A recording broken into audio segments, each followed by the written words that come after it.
Welcome to episode 247 of the 6G podcast. It's the latest inside scoop on everything 6G, and we cover about 6 topics in roughly 30 to 40 minutes.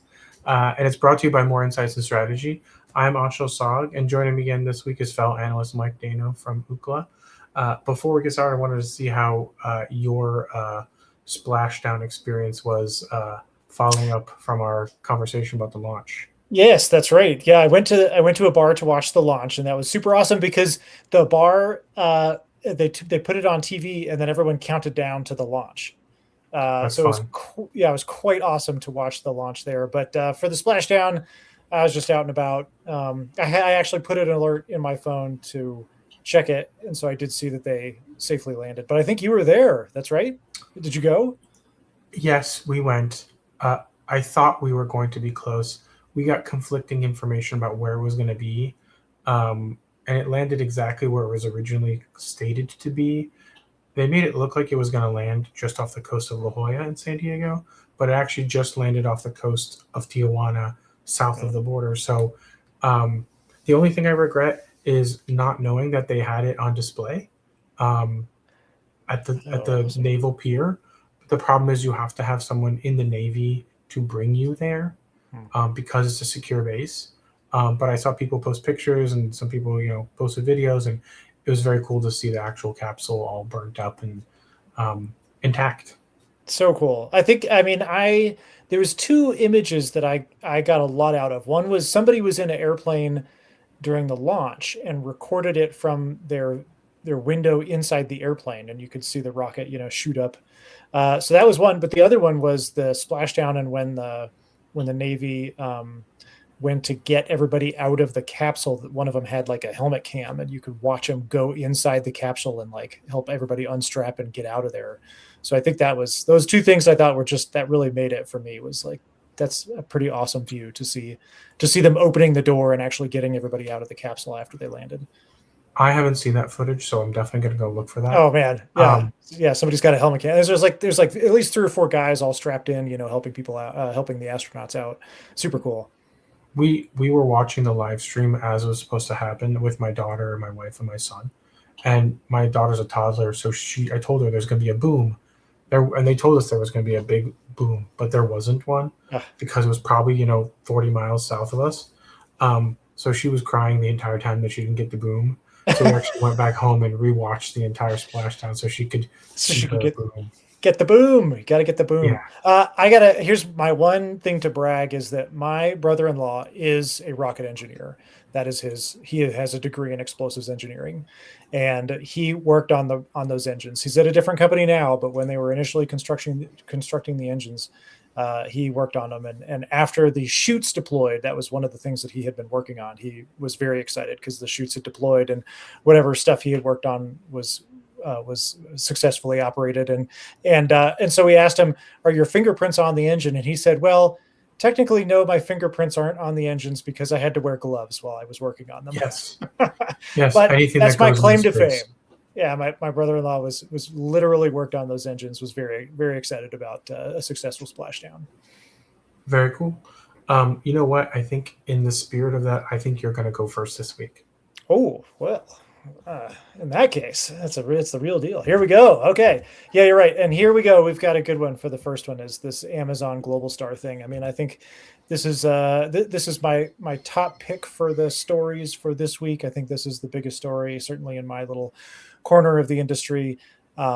Amazon announced an agreement earlier this week, to acquire Globalstar for about $11 billion. The brief research I did, it looked like that is Amazon's second biggest acquisition ever, just behind Whole Foods, which I think is pretty telling. And so, very interesting announcement.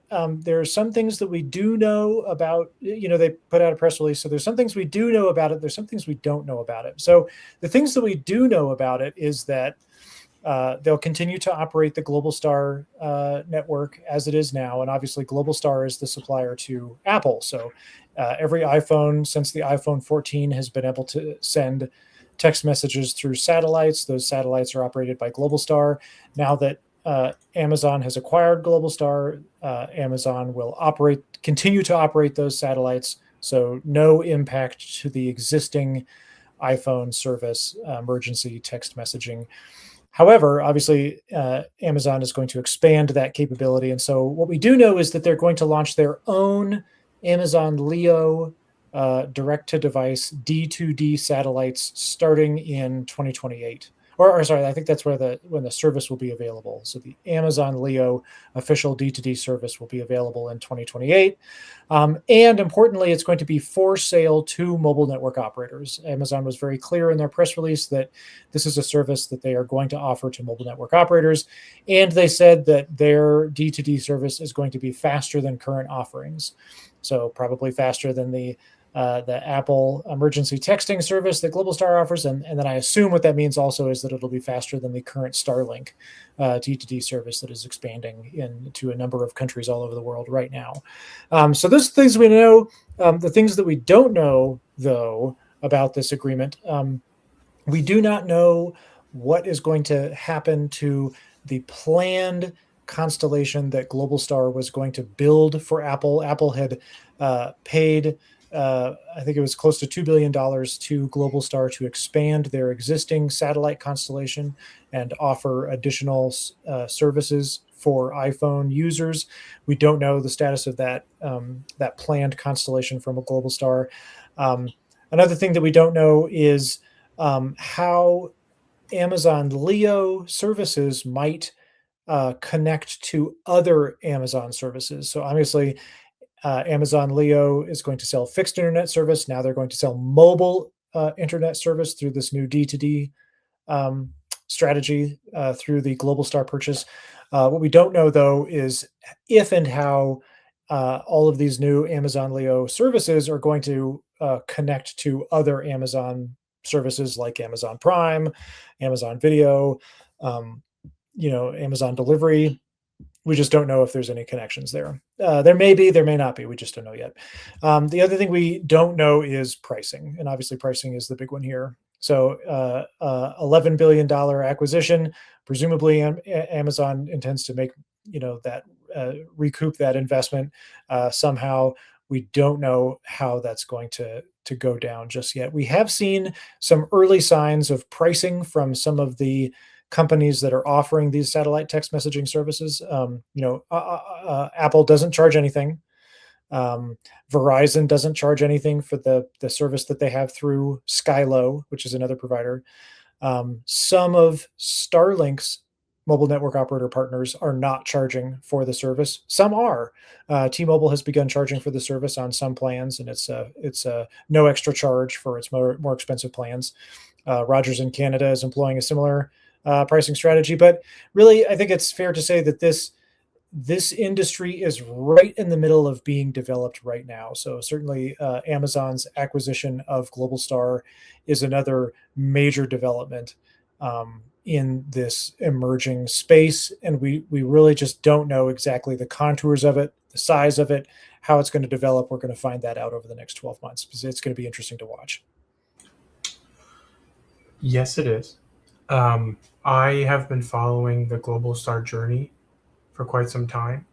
Their CEO is actually Qualcomm's former CEO and the son of the founder. So that's a whole interesting situation because he gets $100 million payday as a result of this acquisition. I also good for him. Yeah, I also think there's a lot to be learned in terms of what the new agreement with Apple is, because to your point, they had that exclusivity of 85% of the new constellation's bandwidth. Okay, what does that mean now?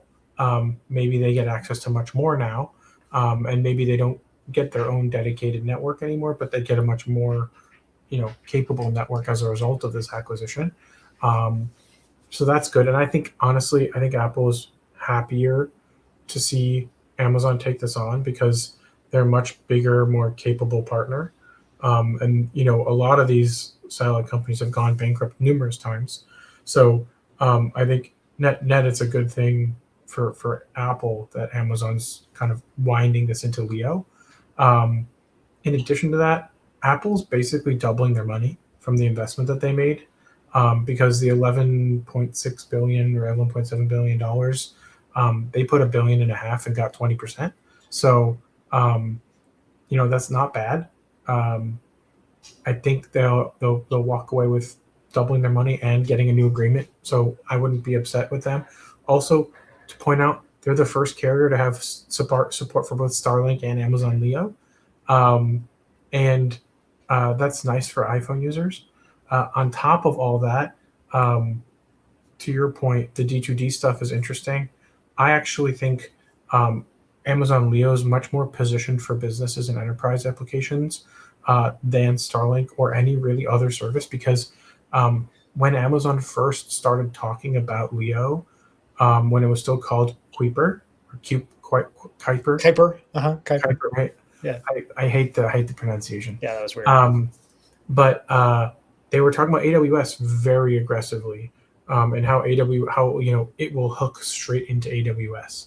So I would imagine that they're going to be upgrading some of these Globalstar gateways, the terrestrial gateways for the satellites, to add more AWS capabilities to that network. And I think long term, enterprise applications are actually where the money will be made in satellite. And while the consumer applications will mostly be for plugging coverage gaps and emergency services, that's not really a very profitable business. But I think an enterprise solution that incorporates a much bigger constellation with enterprise app compatibility, I think that's actually huge. And also, I'll be the first one to admit, I think all of these companies will benefit greatly from just airlines using them as a service. That's like one of the best, applications for this. And we've seen, Delta go with Leo, and we've seen United go with Starlink. And I think we're going to continue to see more airlines going between both these companies. And that's going to be a good chunk of money for both of them. And that'll probably help them pay for a lot of the fixed costs of keeping these constellations afloat. But yeah, this is all in the shadow of the SpaceX IPO. And we'll see, how this merger affects the valuation of this IPO, because at one, it kind of validates the SpaceX story, but in two, it actually creates a lot more competition for them. So, I have no idea what's going to happen, but I'm very interested, and will continue to pay attention to what's going on. Yeah, I agree. I think in my mind, this is the most interesting thing going on in telecom right now. This D2D, this emerging D2D space. It doesn't mean it's necessarily going to be a huge business, but in terms of just overall level of interest, this is, I think, the most interesting story going on right now.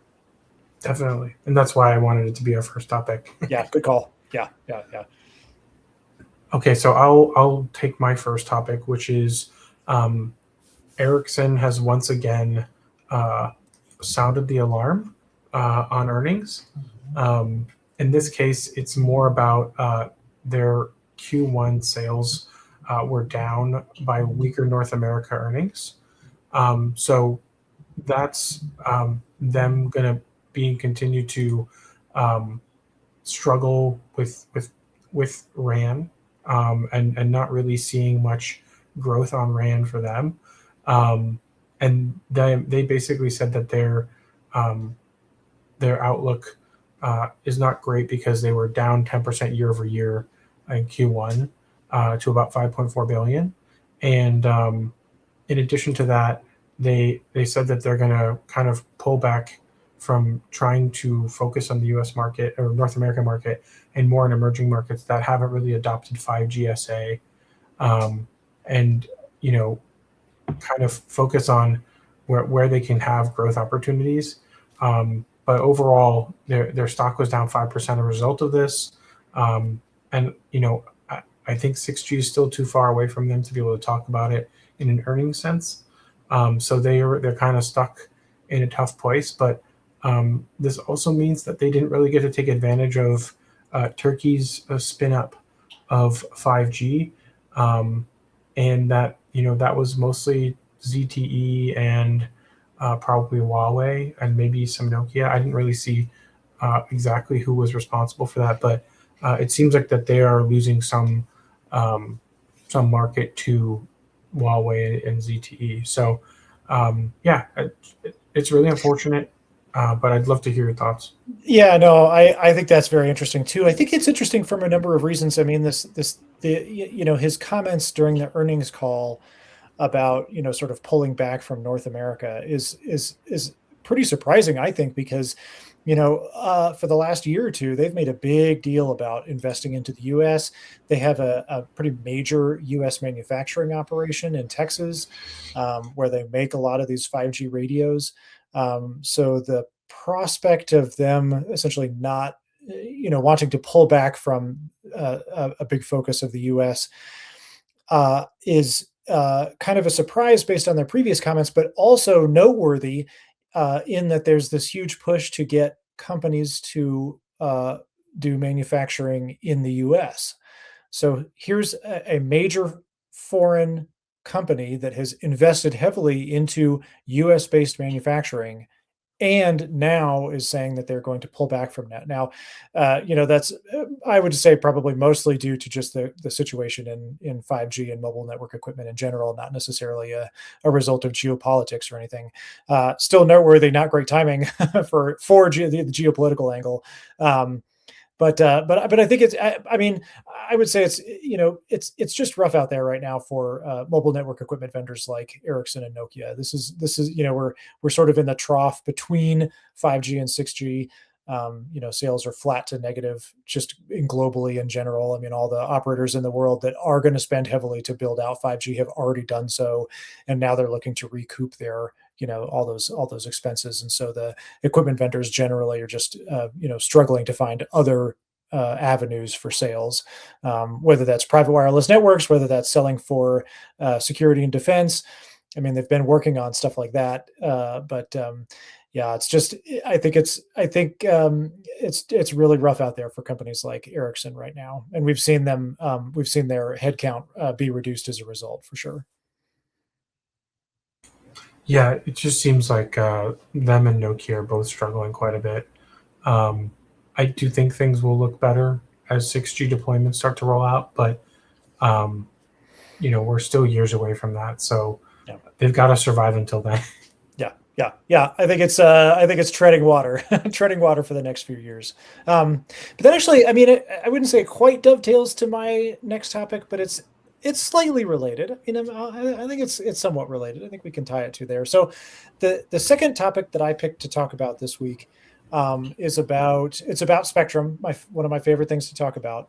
But I basically got an opportunity to look at the deployments of millimeter wave spectrum in the U.S. And we put out a report about this. You can find it on the Ookla Research page. If you Google Ookla Research, you'll be able to find this report that we did on millimeter wave deployments in the U.S. And really, I mean, honestly, I thought it was pretty interesting. This is a big upshot from the findings of this report is that Verizon, particularly, has continued to invest in millimeter wave infrastructure and radios pretty much since the early days of 5G. As you and I well know, the early days of 5G were all about millimeter wave. Everybody thought it was going to be great, and then C-band spectrum came along, and everybody pivoted to C-band spectrum. Rightly so. I mean, C-band spectrum has much more broad coverage capabilities, and it can also do those fast speeds. But I think what we found out in our report is that even amid that pivot to C-band, Verizon continues to expand its millimeter wave network. And a couple of the findings is that across all of RootMetrics testing in the second half of 2025, 2.2% of all of Verizon's testing samples were connected to millimeter wave networks, which is a pretty noteworthy number given the very small propagation characteristics of millimeter wave. It really does not cover large areas. And then I think an even more remarkable finding is that RootMetrics found millimeter wave connections in 91 markets. and that's up from 75 markets in the first half of last year. So they found it in 91 markets, up from 75, much greater than AT&T, and T-Mobile basically has hardly any millimeter wave operations. But the scale of Verizon's millimeter wave effort and the ongoing scope of it's continuing to be built out, at least it was toward the end of 2025, is just noteworthy. It's just no, it's a, I was interested to see that. I think that may be a reflection of, the tenure of Hans Vestberg as CEO of Verizon. He was a major millimeter wave proponent. It remains to be seen whether Verizon's new CEO, Dan Schulman, will continue this millimeter wave build out. Certainly, I think companies like Ericsson would hope so, hope so, but I think that remains to be seen. But I think what is all interesting here, and so I'm gonna pivot to another spectrum band. So we've been talking about millimeter wave spectrum bands, but we also just got news this week that the NTIA is going to release some spectrum in the 2.7 gigahertz band.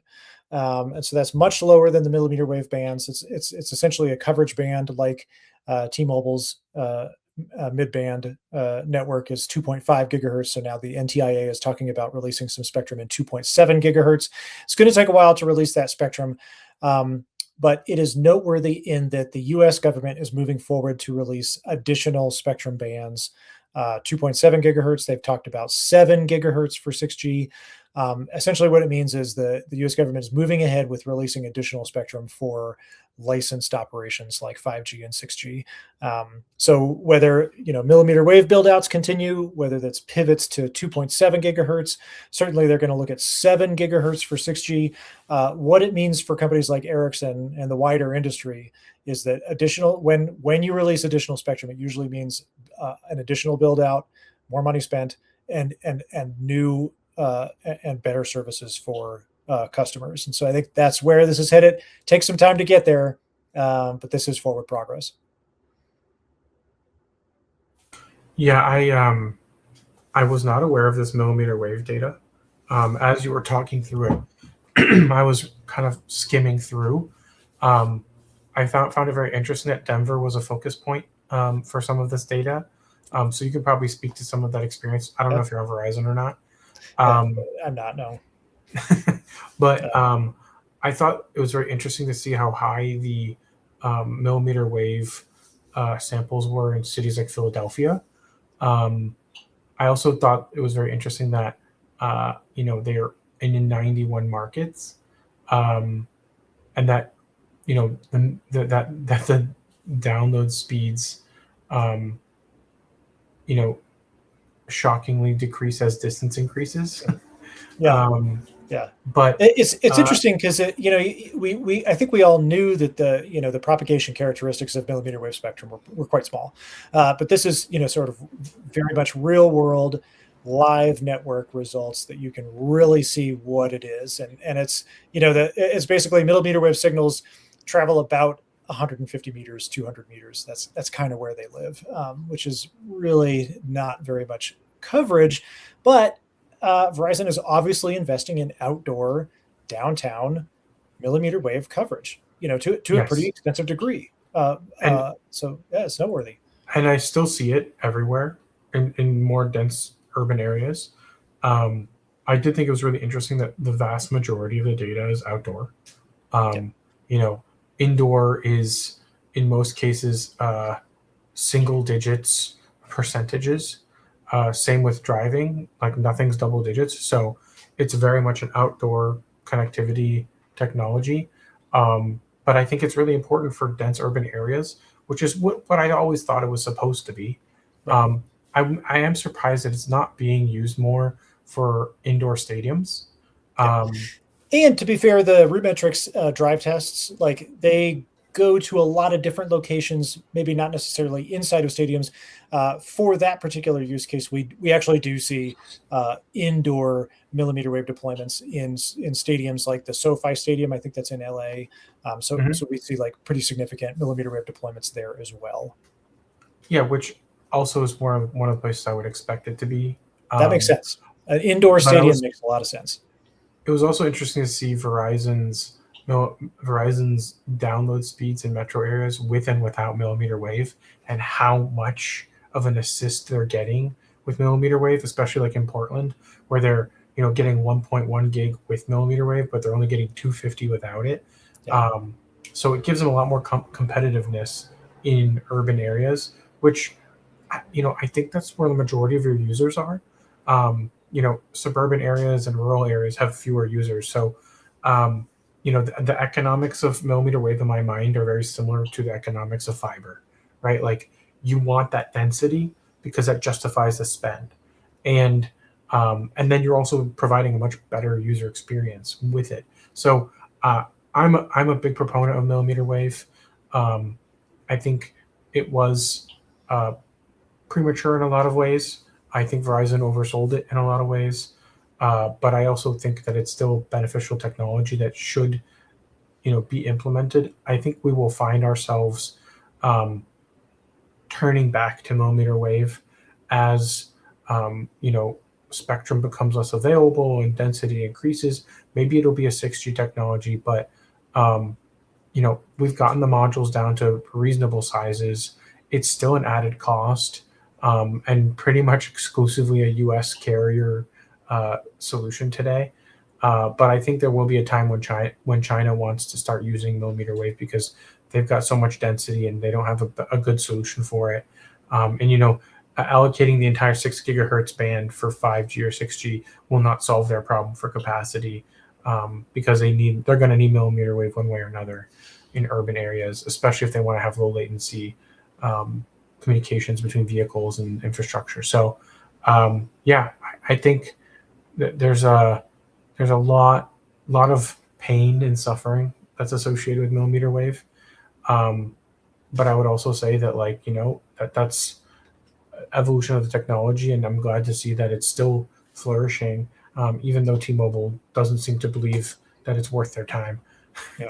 Yeah, I think it's interesting that Verizon has already made this investment, and so it'll be interesting to see how, as services evolve and maybe we get these like super fancy, augmented reality, whatever, blah blah blah, robots that do all kinds of stuff.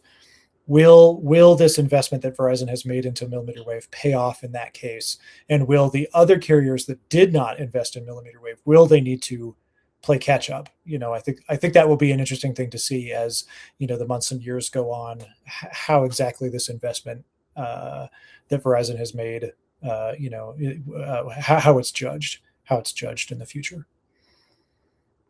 Okay, I think time will only tell. Yeah, time will tell. That's true. Yeah. But Owen, I think you've got another good, speaking of investments, I think you've got another good one. Yeah. So this is AST SpaceMobile, which is now the one of the few remaining competitors to Amazon Leo and SpaceX. And they are doing a launch of their Bluebird 7, which is one of their absolutely gigantic satellite. Apologies, I had to cough. They're launching this new gigantic direct-to-device satellite in Cape Canaveral this Saturday, I think. Yeah, Sunday. This Sunday, and they are using the Blue Origin New Glenn as their launch vehicle. And I believe this is the first time they're reusing a rocket. So it's the third time they've launched a rocket and the first time that they're reusing a previous rocket. So this is a pretty important launch for both companies. And, of course, AST SpaceMobile is talking about how the satellite's designed to do 4G and 5G broadband, and will have, a peak speed of 120 megabits per second. And when the phased array is deployed, it'll be 2,400 square feet, so it's absolutely gigantic.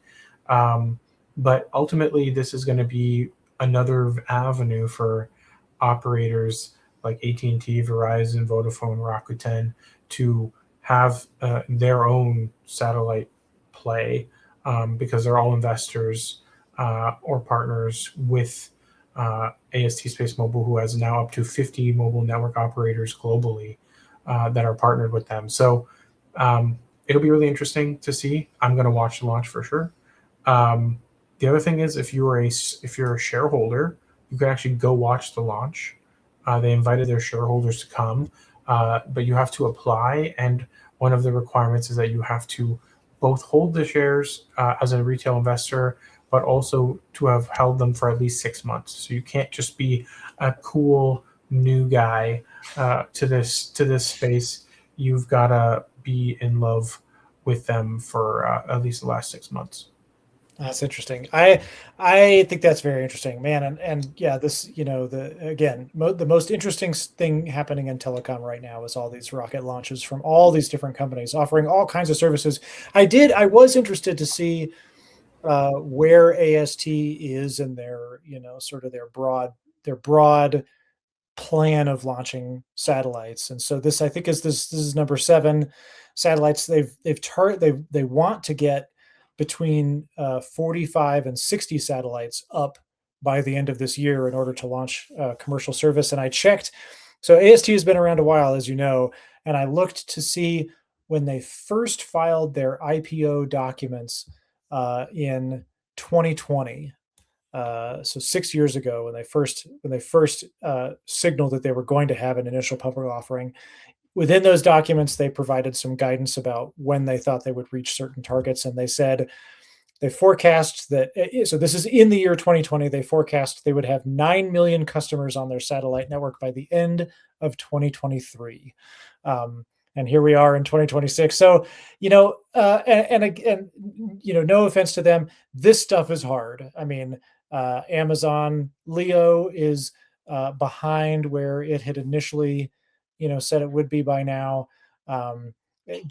Launching satellites is a very expensive and very time-consuming process, and there's just not a lot of rockets out there to get this stuff done.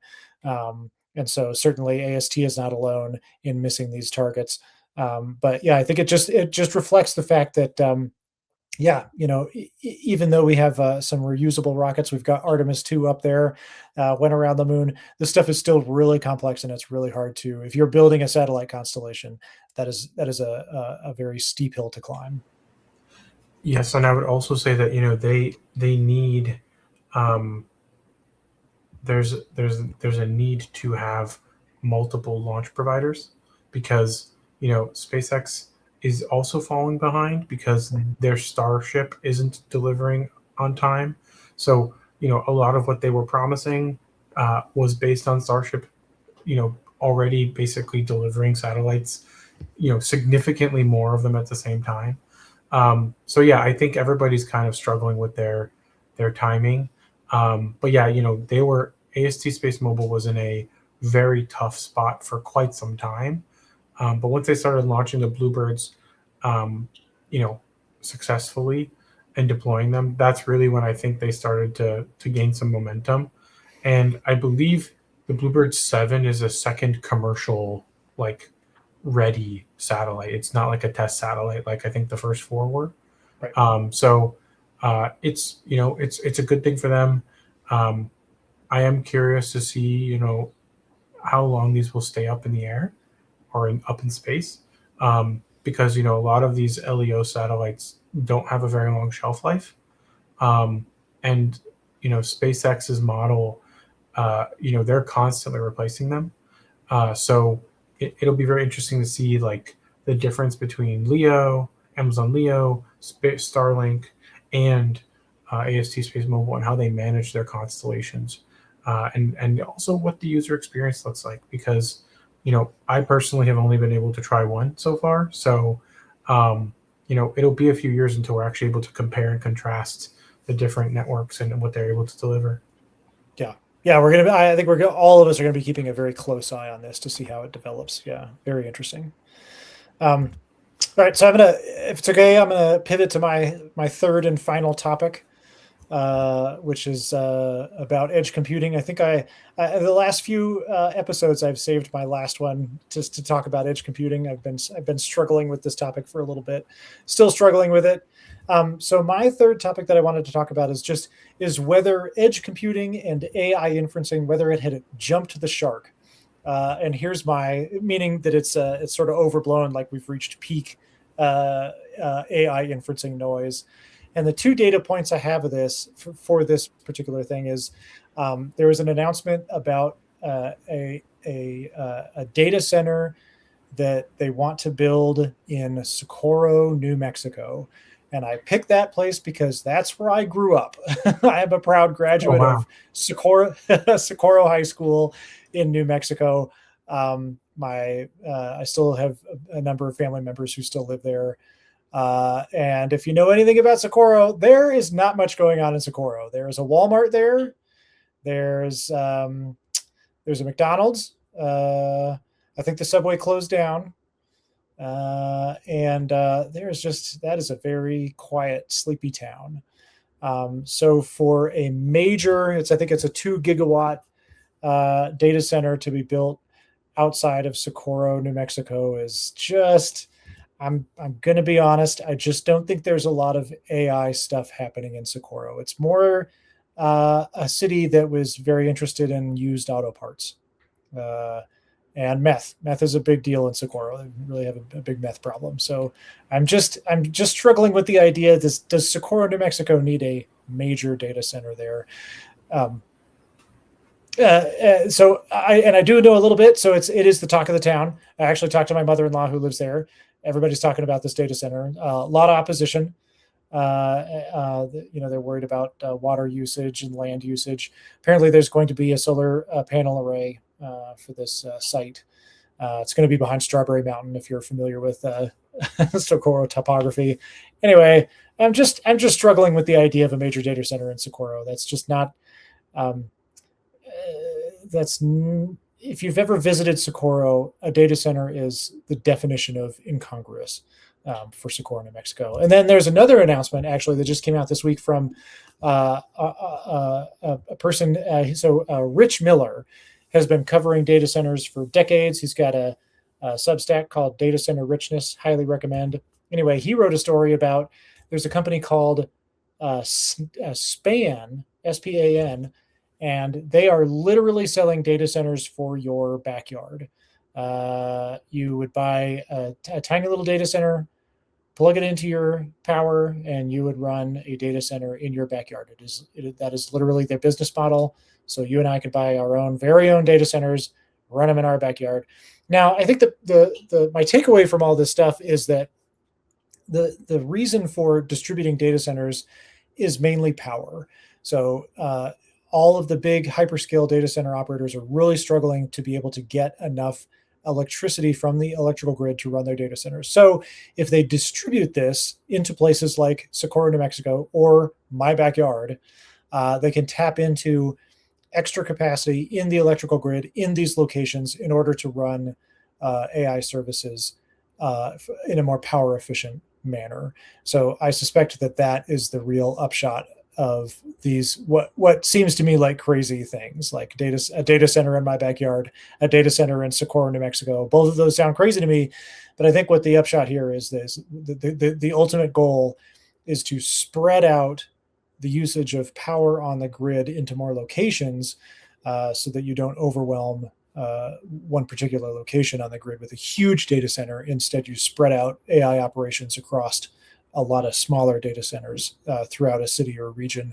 and thereby spread out the use of that electrical demand.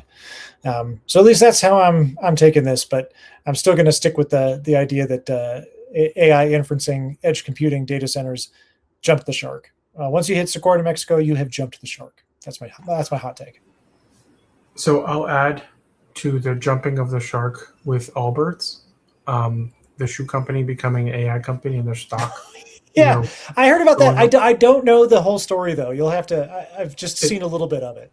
They're struggling financially, and their solution was to offload the entire shoe business and become an AI inferencing company, which I still don't think is legit. So, also, I did a little bit of research.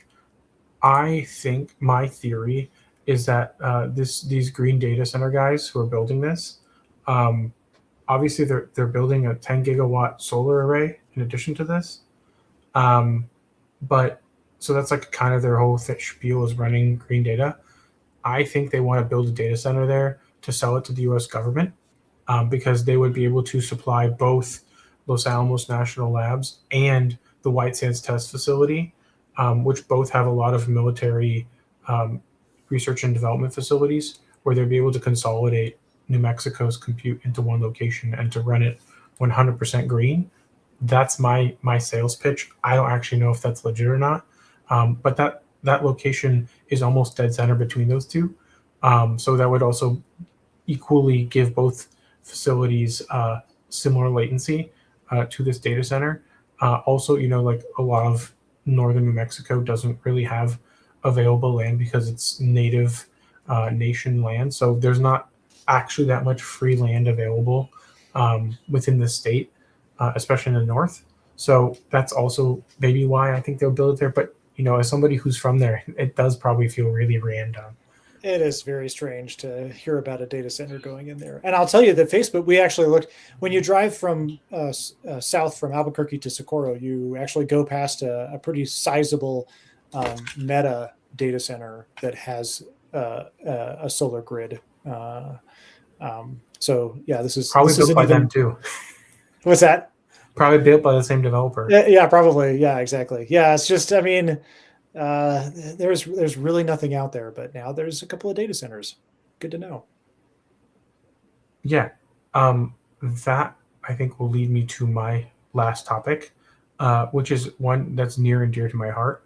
And we're talking about Verizon again.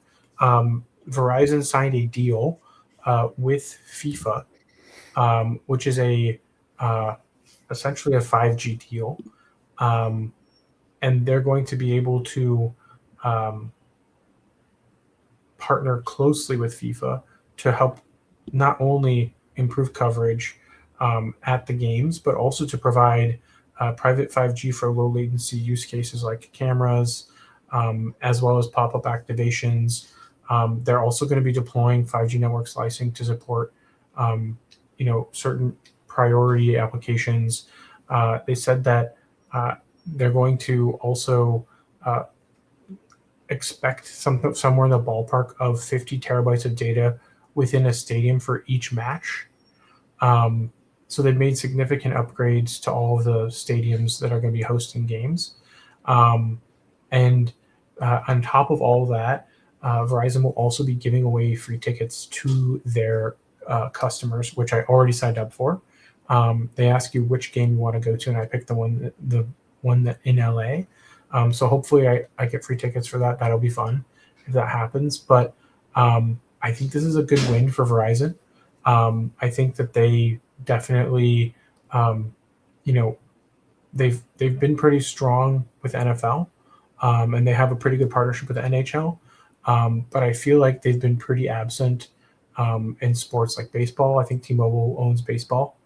And T-Mobile's been pretty aggressive in PGA and other leagues. So it's nice to see Verizon being pretty aggressive with FIFA to deploy, a really robust network to improve the user experience, whether it's for paying for stuff or just being able to take pictures and videos and upload them. It also said that they deployed 140 small cells and temporary cell sites to boost coverage capacity around venues, transit corridors, and nearby events. So this is kind of like I'm getting a little bit of a Super Bowl vibe out of this. I saw a headline that said this is like, Dallas News did a story about this as well. It said 104 Super Bowls in 39 days was the headline, and how Fox Sports, Verizon, and Arlington are gearing up for the World Cup. So it's a very significant undertaking for FIFA and Verizon. And it looks like they've done a pretty good job. If you go and search Verizon and FIFA World Cup, there's a lot of headlines. So Verizon's done a good job of kind of marketing this partnership as they should, because it probably wasn't cheap for them, and FIFA is notorious for being I don't know how to say this, money hungry. So we don't know the details of the relationship and partnership, but I imagine that this did not come cheap for Verizon. Yeah. And I mean, attaching your brand to stuff like that, I mean, that is, it's no secret that that is a great way of getting visibility. So yeah, that makes a lot of sense for Verizon. Um, and yeah, interesting to hear about them talk about the reinforcing their stadium networks. I mean, that is the most difficult RF environment basically that you could possibly have as a stadium, with 60,000 fans all trying to upload a selfie at the same time. It's that is a extremely difficult RF engineering problem that all of the carriers are working on solving. And I'll note just real briefly as a shameless plug is that I actually did finish about a couple of weeks ago was a World Cup readiness report. So if you search up UCLA World Cup, you should be able to find my 2026 network readiness report. The brief upshot is that, at least according to zip code level measurements, Mercedes-Benz Stadium is the one that comes out on top in a ranking of all of the stadiums that are going to be used for World Cup games. But there's a lot more detail in the report, but I'll flag that for whoever might be interested in World Cup readiness. Yeah, I'll give that one a look. But I think that kind of wraps it up for us this week. We hope our viewers and listeners found this week's topics interesting. And if anyone has insights for a future 5G or 6G topic for a future podcast, please reach out to us on social media. I'm at Anshul Sag and Mike is at Mike D. Dano. And please don't forget to rate us and subscribe.